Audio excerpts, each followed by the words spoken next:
There's a lot of people currently screaming as loud as they can that the Fallout TV series is the best thing ever. It's absolutely amazing, in fact. And we're gonna laugh about these people. And if you're one of them, please, by all means, go ahead, write in the comment section down below what makes this TV show so amazing. What makes it so faithful to the lore, as so many of you say. Now, please, if it's good, you should be able to point why it's good. Please go ahead, by all means, because I see a lot of people screaming that no, you're wrong, this is the best show ever, and yet none of them are capable of explaining why the show is actually so good. The best on average anyone does is say, oh, did you not see the power armor? Yeah, I saw it, it's power armor. That does not make a show great though alone. Oh, did you not see there was dabbled eggs? Squirrel on a stick.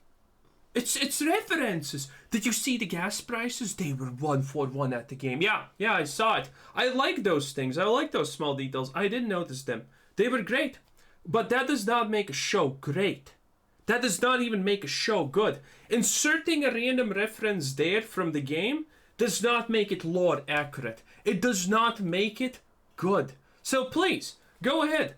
Explain why this TV show is as great as you want everyone to believe.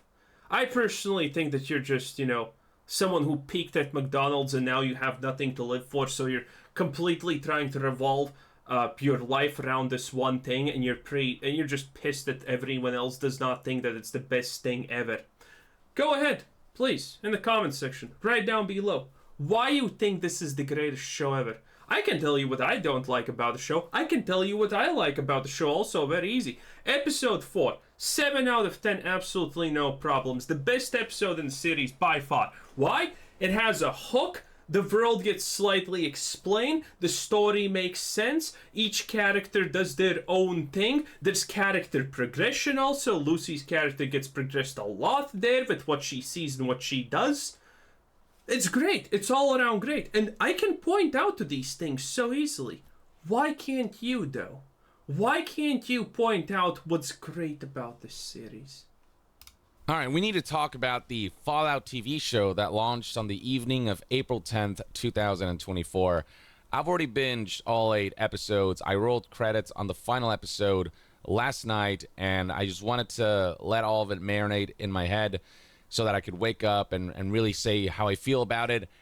And I've got to say, this show far surpassed my expectations in terms of quality and what I thought this was getting. The same way that the Outlaws trailer surpassed all of Young Guy's expectations, the guy's a blatant shill. Gonna be. I remember watching the announcement trailer for this and feeling 50-50 on it. And I know Jonathan Nolan's involved, but even so, I was wondering if they were just gonna get Fallout and whether it was something that was... Did they get Fallout? I would argue that they did not get Fallout.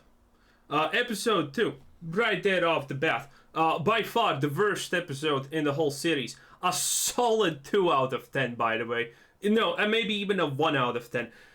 There's just this... All the Wastelanders are portrayed as these mindless wretches that barely know how to pronounce their names, pretty much. It's absolutely horrible. The world doesn't make sense. Oh, this is Megaton. This is like Megaton. It's made from scrap. That's pretty much the episode. And then the ghoul fights Maximus, and that's pretty much it. Some moments were not that bad, but overall, man, was that a bad episode. Okay? Wow. I wonder what's likable about that. Adaptable to a TV show format. I mean, there's a lot of source material there to work with, but... And they chose to not work with any. Again, I want to hear people explain to me, how the hell is the Fallout TV show faithful to the original source material? Ghouls aren't ghouls. Ghouls are these people who turn feral if they don't drink some kind of magic liquid, which creates, by the way, more questions than it answers, because, okay, since ghouls existed from the moment the bombs dropped, as we can understand by the ghoul himself, how did these ghouls survive previously without this magical liquid? And if this magical liquid was created later on, why was it created later on? Like, how does any of that make sense? I don't know. The Brotherhood of Steel is kind of just strange in all ways. They don't respect each other. They pretty much treat each other as disposable things. They're not a brotherhood at all at this point. Thankfully, at least they didn't go the Christian organization route. That, by the way, all of you super fan losers were constantly yelling, "Oh, you don't know the Lord. They're religious. They're religious Christians." No, they're not. They're religious zealots, but they have a completely separate religion that has nothing to do with any of the main Abrahamic ones. And that's what they portrayed, which is, by the way, extremely good. I like the fact that they at least didn't go, "Oh, the Brotherhood is Christian" route. Which so many of you mouth breathers thought the Brotherhood is, by the way. How do you feel such basic things?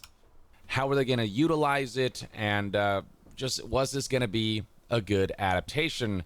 And I can say very happily that yes, it's actually among the best video game adaptations. The first thing that stood out to me about the show. Well, to be fair, I think it's not a bad thing. Again, I think it's medium. It's a 5 out of 10. If you're bored, yeah, watch it, no problem. But the moment you actually start to think along, it becomes a 3 out of 10 because everything about it is stupid. The vault system that they created with the 3 vaults, all of it just doesn't make any sense. The raiders, the people, it's just really bad. The people who made this show, just, you know, they essentially didn't even think for a second, is any of the crap that they put in there believable? Because none of it is. None of it is. Was how well it captures the essence of Fallout. When you think of Fallout, it is a very specific flavor of post-apocalypse, and I was just worried that that wouldn't translate or that the showrunners just wouldn't be able to. Are you gonna just, be vague about things, or are you gonna actually tell us? Again, you see what I mean? This is the Fallout TV show amazing shill archetype. Oh, it did really good portraying Fallout. It was accurate to the how, where, what did it do that it was accurate to the lore with? No one can point these things out. This is just literally being a pawn. And just saying these things just because, well, you want approval of the people. To capture just how we feel when we play the games, but it's all there. The vibes of Fallout, the atmosphere. The vibes, the atmosphere. The personality. Yeah, the atmosphere is definitely there. All surface dwellers are complete drooling non-existential creatures that make no sense. Yeah, it's there, Young, it's there. The identity, all of it is just fully intact, and it immediately exudes that the second you start watching the show. It's got those grim and eerie elements that Fallout is known for, but it's also very... Admittedly, yes. Again, the first episode, the very start of it looked amazing. With the ghoul, with Lucy, how she's introduced with all of those things. That is true. But again, this is surface level. If you ask him to point out anything that was really cool, no. The best you're gonna have. Oh, did you see Maximus? He ate a cherry bomb. In the vault, he ate a cherry. Yeah, that's gonna be it. Pathetic. Comical and satirical. It can be colorful and absurd. I don't like the colorful and absurd part. Fallout has never not been serious to a degree. Maybe the stuff that happens there is absurd sometimes, but it has always been serious. The last 3 episodes especially just go for cheap low gags essentially to make themselves interesting. I mean, it doesn't exactly not fit in, but a lot of them are just very cheap and poor gags. So I didn't like that part, honestly. And oftentimes, it can be very violent and really messed up. Yeah, it was. And it's like the combination of all that was good, though. These elements that makes Fallout what it is. And a big part of it comes down to nailing the aesthetic of Fallout. And The show really does do that, from the environments to the set pieces, the props, the Did they though? I don't know if they did. costumes, the character design, the monsters and creatures, the weapons, and just the overall color palette. There's so many The weapons are true. The color palette, nah. occasions in this show where fans of the series especially will be Leo DiCaprio pointing at the screen, recognizing all of the different elements that are identical. Again, yes, you can recognize a lot of things from the games. That's why it's called a fucking adaptation, you monkey. But that does not make a good series, okay? If this is you, and you're like, yeah, I love the series because the gas prices were accurate to the game, then yeah, again, you peaked at McDonald's. Congratulations. To the game, whether it's, you know, the specific vintage designs of aspects of the past and the present and the future, and its own sort of vintage sci-fi blend that the technology of this particular universe goes for. You've got all of those familiar satirical brands. What vintage technology are we talking about? Honestly, the technology was pretty much all that, except the radiation scanner thing. Was that even in the game? I kind of vaguely remember something like that, but I can't remember it specifically. There's no blend of new technology. Like, did you even watch the show? All of the things that we saw in the show were actually things that you would expect to see in the game. There was no random technology pulled out of anyone's behind, except the radiation thing that they searched with. I'm not sure if I remember seeing anything like that, but in any case. And objects and logos that are just so iconic to the Fallout lore. All that stuff's there. Even the action sequences feel like they could be taken straight out of the Fallout games, as violent and ridiculous as you see them in the games. You can definitely tell that the bloody mess perk is working overtime here, especially with certain characters. It is hyper violent. Has Young, even played the game? The bloody mess perk makes people just explode. No one's randomly exploding in the series. There's not a single character that just randomly explodes because they get shot in the pinky. In a way that those who play the games will be very familiar with, and the show as a whole can get pretty gnarly. I personally am glad that they didn't overly sanitize the TV show and try to go for mass appeal. They really made it an R-rated show, and it's a good-looking show overall. There's just great, it's decent looking. Great special effects across the board. Great. I don't know about that one, Chief. Some special effects don't look good. For example, any time that anyone tries to actually punch in power armor, that's kind of lame. You know, power armor is supposed to make you kind of mobile, you know? Not the slow thing that everyone can just dodge without any problems. Oh yeah, and by the way, did I mention ghouls are now these immortal creatures? Yeah, they are. Ghouls are immune to bullets, except the ones that aren't, which are the disposable ghouls. But, you know, other ghouls are immune to almost anything except getting shot in the head, you know? Lore accurate, as one might say. Cinematography. It is just an aesthetically pleasing show. Fallout is, I think, an ambitious world to take on in live action because of just the special effects and the set pieces that be required. Okay, he's actually right, by the way, about this. They did a good job overall with cinematography. The thing about this show that is bad is not the lore that they butchered, not the new things that they just randomly decided, hey, we're gonna put in, not any of that. It's the fact that the show suffers from, bad writing. A lot of bad writing, in fact.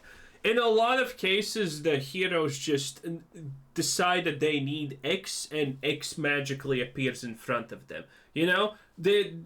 Things just happen, not because our heroes deserve those things to happen, not because they try to achieve those things, not because they are, actually actively working to achieve them, but it's like, so we need to do this. Yes, we do. voila, it appears and manifests right in front of you. That's how it works in a lot of situations, which is kind of sad. Well, it's not sad. It's literally what completely destroys the show, in my opinion. The fact that it's just poorly written. Things happen because things need to happen. There's no explanation, and when the explanation exists, it's complete garbage. Okay. Let me do my current favorite example of the vaults. For example, by episode 1, everything you learn about the situation that happened in the vault, by the last episode of the show, it pretty much just retcons and makes it moot and void. For example, how did the Raiders get into vault? Well, they used Lucy's mom's pit boy. Lucy's mom's pit boy, the woman that got either burned or nuked, because I'm pretty sure the idea is that she did end up in the nuke because she was in the city, but her pit boy magically survived while she completely got charred and turned to almost ash. Yeah, that seems reasonable. Why did the Raiders wait what would be approximately, 15 years? I don't know. I don't know why the Raiders waited 15 years to go to the Vault 32. Why did they choose to go to Vault 32 instead of Vault 33 straight up and play this elaborate ruse of stuff happening? I don't know. I don't know why they did that. But they did for some reason. How did they clean up Vault 32 after it got... after it was abandoned for at least 3 years? I don't know. If they do it, by the way, someone needs to tell me in the comments, because I don't remember what they said about the exchange where Lucy gets her new husband. Does it happen every 10 years or does it happen multiple times a year? If it happens every 10 years, that is stupid, because if it's meant to create biodiversity in the vaults, which it, by the way, is, because Lucy, we get introduced to Lucy pretty much just instantaneously saying, well, I'm related by blood to everyone here. We're Alabama styling right here. So someone from the other vault needs to come in so she actually, has biodiversity amongst the gene pool. That's bad, by the way, not having that. I know, for some of you it will be shocking. But still, so if they need to do that every 10 years and only Vault 32 gets one person in exchange, how does that work? That would not help the situation at all. And if it gets done multiple times, then how the hell does that even work? Because the overseer at Vault 32 was dead for at least 3 years. So they had absolutely no contact with one another. How does any of this work? How can the Raiders go into Vault 32 and trick Vault 33 into believing that they're the same people? They can't. That is the simple answer. Okay, and if Vault 32 and Vault 33 do an exchange, why does no one exchange with Vault 31? How does that make sense? Again, nothing makes sense in this series if you look into it deeply, because the showrunners kind of probably never expected that anyone will actually think about what's happening on the screen. And that's what makes the show horrible. Okay? Acquired. And the fact that, by the way, the Raiders are irradiated. And, the Raiders are irradiated, and Pit Boys, turns out, pick up things that are irradiated nearby, but no one noticed. Why is Vault 30... By the way, again, just episode 1, when it kind of gets explained in the future, makes literally no sense in retrospective. It is just... The vaults don't work, okay? Nothing works. The Brotherhood of Steel also, as an organization, collapses in 2 minutes if it was implemented in real life. To bring it to life, but they really went all out on this, and I think that the special effects overall really shined, with my only complaint being that the makeup on the ghouls can just look a bit fake. Like, it just doesn't... That's completely not... I think the ghoul looks fine. And most ghouls, some of them look way too much Walking Dead. doesn't look like decayed flesh. It's pretty good prosthetic makeup, but you can still tell it's prosthetic makeup. That might take you out a little bit, but I got I think it's fine. over that pretty quickly. It's a minor. The problem is, for example, the one time we see the Yaogwai, that is such a strange scene, honestly, because at points that CGI looks on point and perfect, but in others it looks like, did an intern do this? Is this first time this person does CGI? You can literally see that there's like roughly 10 frames in the shot. Like, what the hell? Yeah.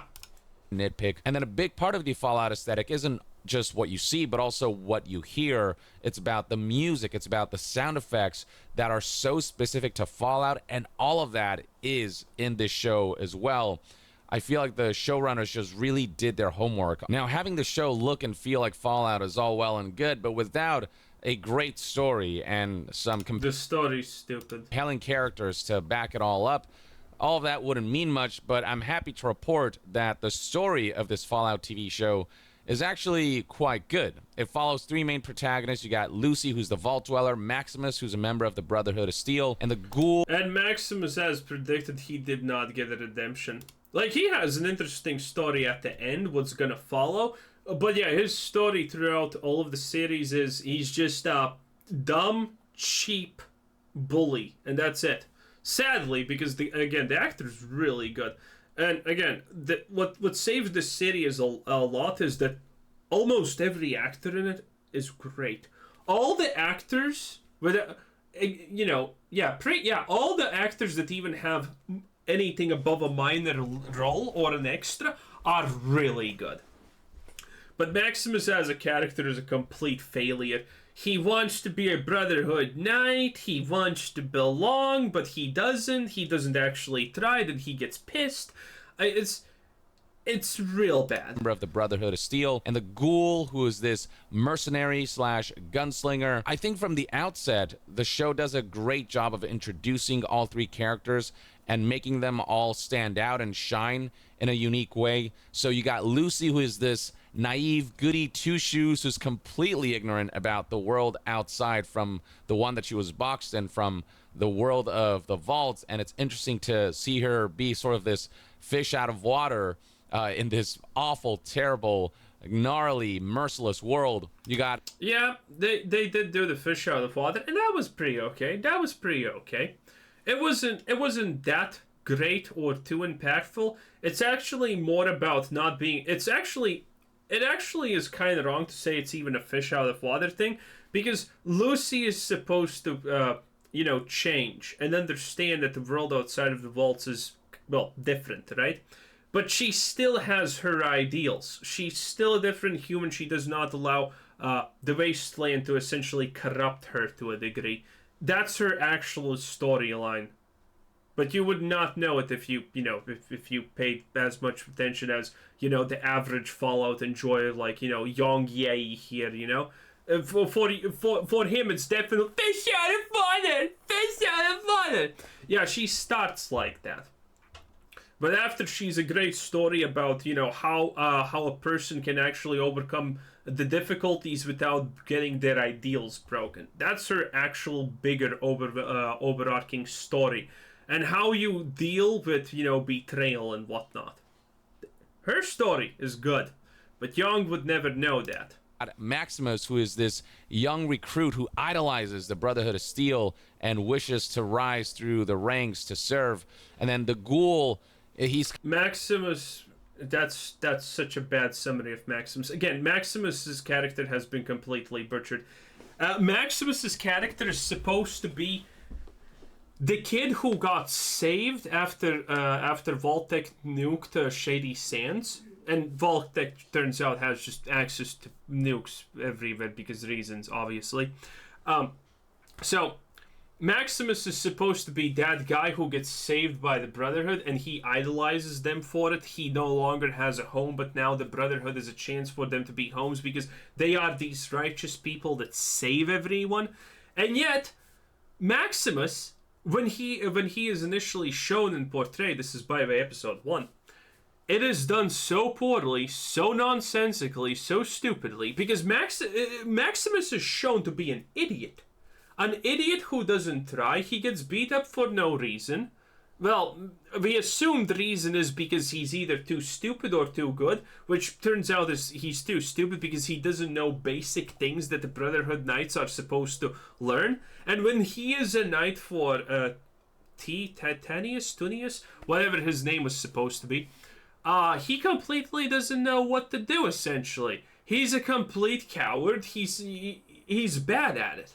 And then he gets the knight when he dons the armor and pretends to be Thaddeus? I think it was Thaddeus pronounced. The other knight was the one who bullied him, and he's actually really good at being a knight. Not a knight, but a squire. He's actually really good at it. And so Maximus' storyline doesn't make sense. He wants to be a paladin, I think. The great goal is to be a paladin, and yet he doesn't try to actually be good. He's bad at stuff. He doesn't try, and he's just jealous of people who succeed because they put in more effort. Maximus as a character completely has been destroyed and gutted. He's just a guy who receives nothing without trying, and then he gets pissed that he doesn't receive more even though he doesn't put in effort. And then he betrays the Brotherhood even though he loves them that much.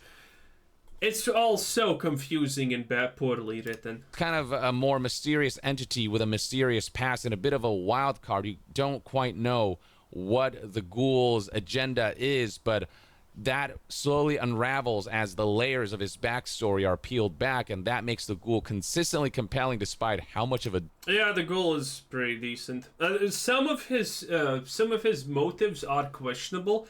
Like, for example, at the end, admittedly, again, the show really does a bad job at, creating hooks and explaining things that should be explained over time. The first hook we actually get is on episode 4. That's why episode 4 is the best, because it explains things and there's a hook in it. Because nowhere other in the series there's actually a hook or explanation about anything.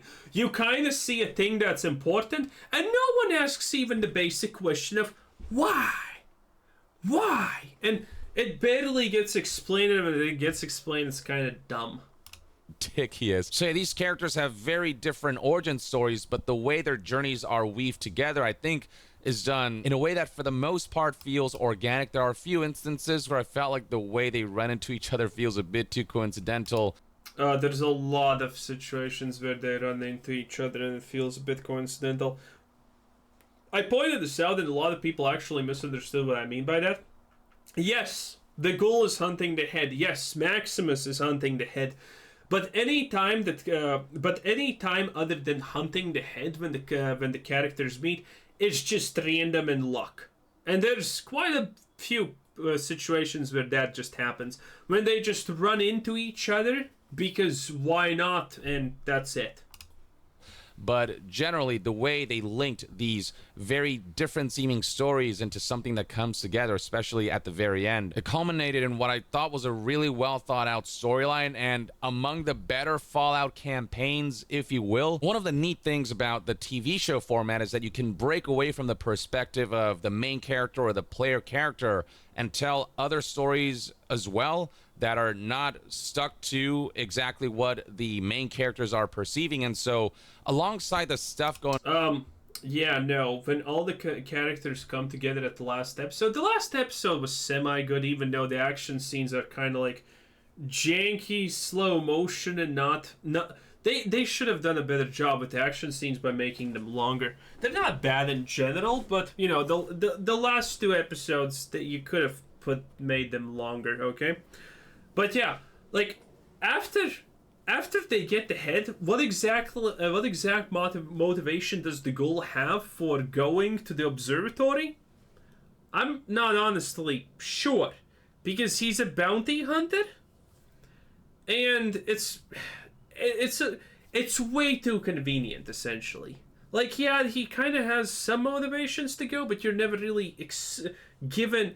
They're never really that emphasized why he would assume certain things and whatnot, or why it's kind of happening, and then he just randomly appears at the right time. And the ghoul just randomly appears in the middle of double enemy territory, by the way, and he's like, oh, the Brotherhood of Steel has been gunning down everyone. And he's like, yeah, let me give you a speech, boy. Then I'm gonna start doing things. And again, the later episodes completely retcon the beginning episodes. For example, in episode 2, Maximus fights the Ghoul in power armor, and the Ghoul is shown to be, well, one, he can withstand almost any kind of punishment because he's an immortal god, obviously, like all the Ghouls. Did you not play the games? Ghouls are immortal gods, loser. Anyway, you know, the Ghoul fights Maximus and he can't get his through his power armor, which makes sense. Until the last episode where the Ghoul just says, hey, you know, power armor has this magical flaw under the chest plate, blah, blah, blah, it's bad stitching. And then he just proceeds to murder all of the knights, and assumingly there were probably a couple of paladins in the mix also. So he just murders, like, you know, 10 guys in power armor or something. But Maximus, oh no, that flaw did not work there against him, because that flaw didn't exist. They needed a fight, and they got a fight. Yeah, it is what it is. Going on the surface with Lucy, with Maximus, and the Ghoul, you've got this whole vault storyline that runs parallel to the stuff happening on the surface that is all tied together as well. And the balance of all of these different elements going on is, I think, done really adeptly, and the way these elements slowly start to connect offers a lot of intrigue. There's a lot of intrigue that's already set up sort of at the beginning, but as the plot slowly unravels and as the more conspiracy... Yeah, holy shit, it almost sounds like Young is trying to describe Durarara, if you have seen that. That is a show that has a bunch of random people whose plot lines all coalesce together, and it's done really great. This is lackluster, though. Territorial and overarching plot elements and conflicts are revealed. It really does come into its own as a... Which overarching plot elements and conflicts were revealed? I'm not sure. I'm not sure. What's he talking about? Again, no one who says this show is good can be specific and explain why it's good. Very Fallout campaign feeling experience. You can tell that the showrunners and the writers definitely did study the Fallout lore and found interesting ways to kind of weave that into what is their own unique story. They do take some liberties with the lore, and this is ultimately their own story that they're trying to tell within this universe. But overall, it's pretty true to... I'm gonna make a separate video about this, but I think this is set up. Short and sweet answer here. This Fallout 4 is going to be the last Fallout about this. I'm going to do an in-depth video about this, but I think when Todd Howard said that the Fallout TV show is going to be Fallout 5, he wasn't kidding. This TV show, I think, serves as a narrative device to push the story of Fallout forward. Because currently, Fallout has literally only been, oh, the world's destroyed, mutants, blah, blah, blah. As a company, you kind of want to push things forward. And, well, energy comes back to the wasteland and everything changes.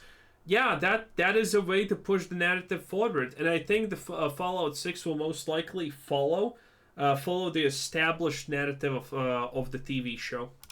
What the Fallout lore is at its essence, what it's trying to say, and what it's trying to express. There's just an authenticity to Fallout that is exuded not just through the aesthetic, but also through the narrative.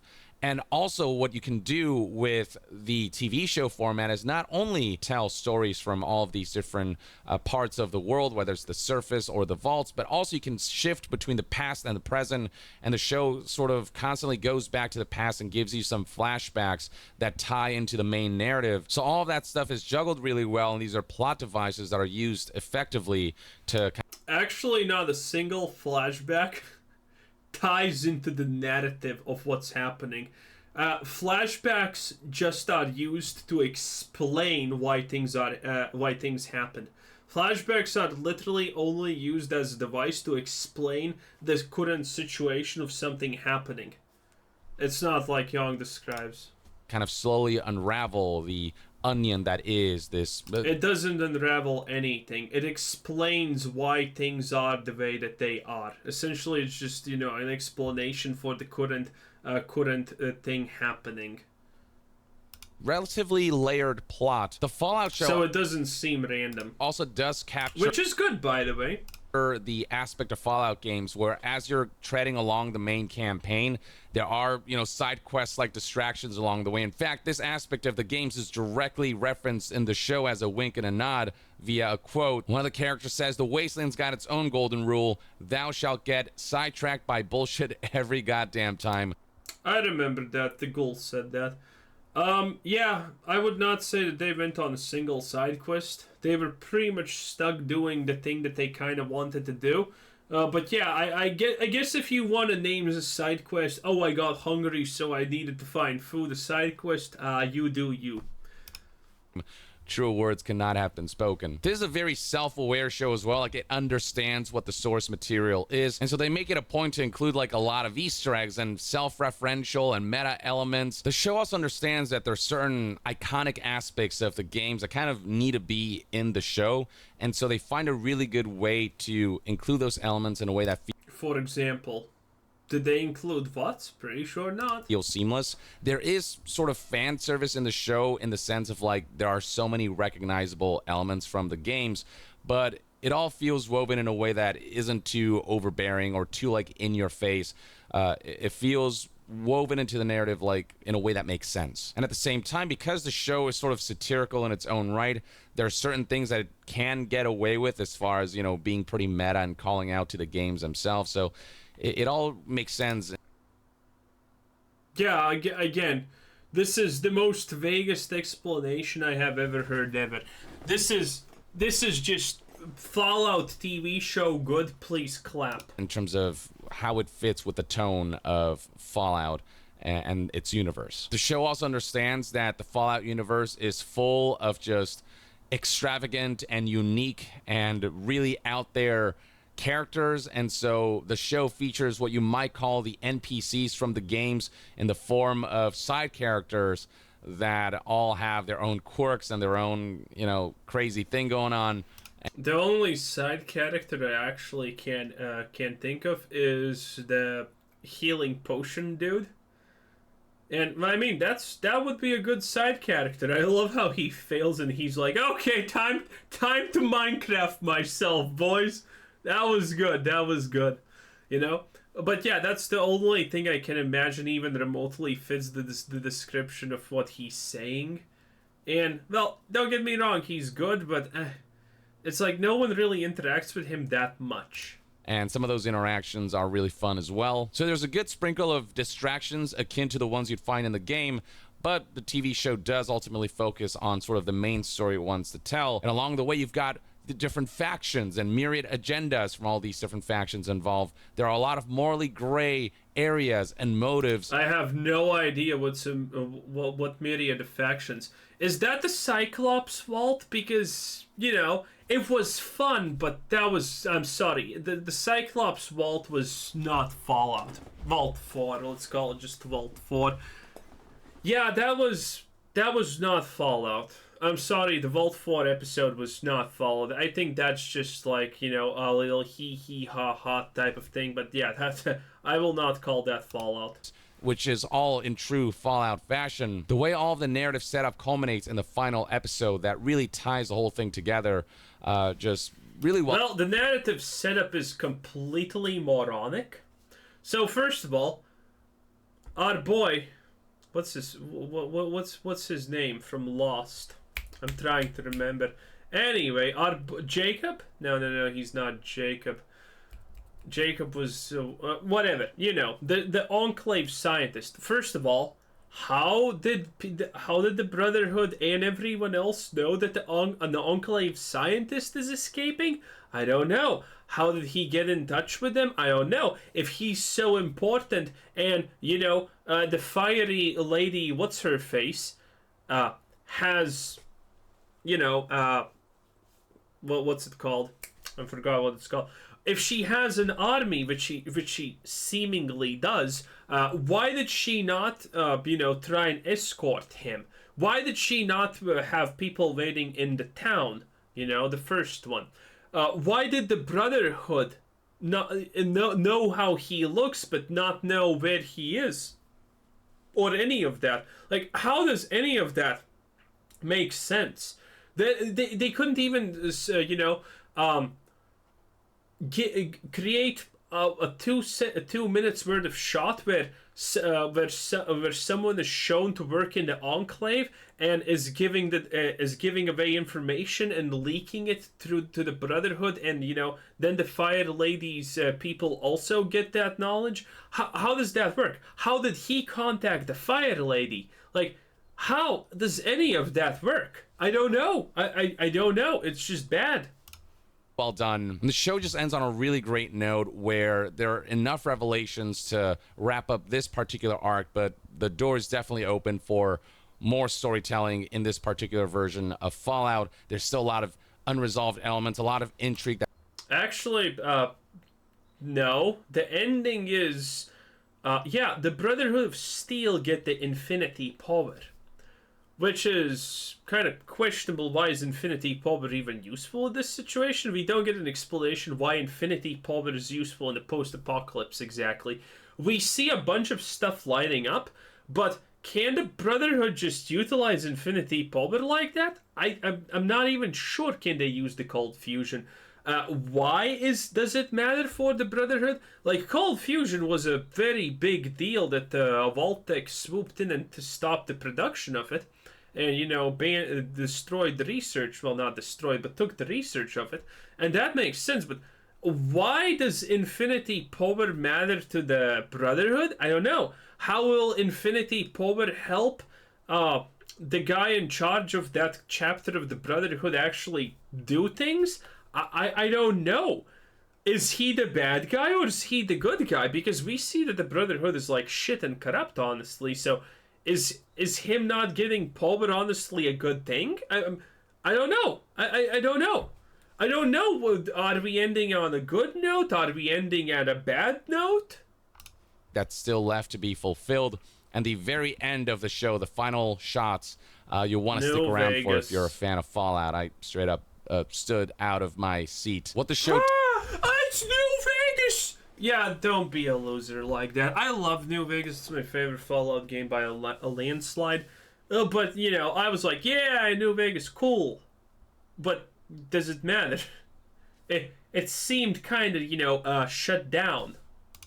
Teases for season 2. Honestly, the biggest fanboy moment in the series was not seeing New Vegas. It was seeing all the different companies, Rob Tech, Big Mountain, all of them discussing the thing about the vaults. That was the big fanboy moment for me.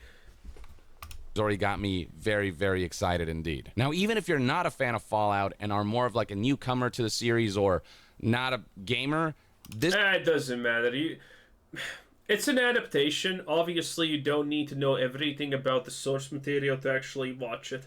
And if there is an adaptation that does that and you need to watch the previous, then that's a shit adaptation, honestly. So the fact that you don't need to know what's happening in the games or whatnot to understand what's happening in the series is a plus, by the way, from my opinion. But anyway, yeah, that's it. I can't stand Young's shill opinion. Why is it good? Because did you see the Easter eggs? Again, as I said, people who say that this is the best thing ever can't even point out to anything concrete because nothing concrete exists. Yeah. Young yeah.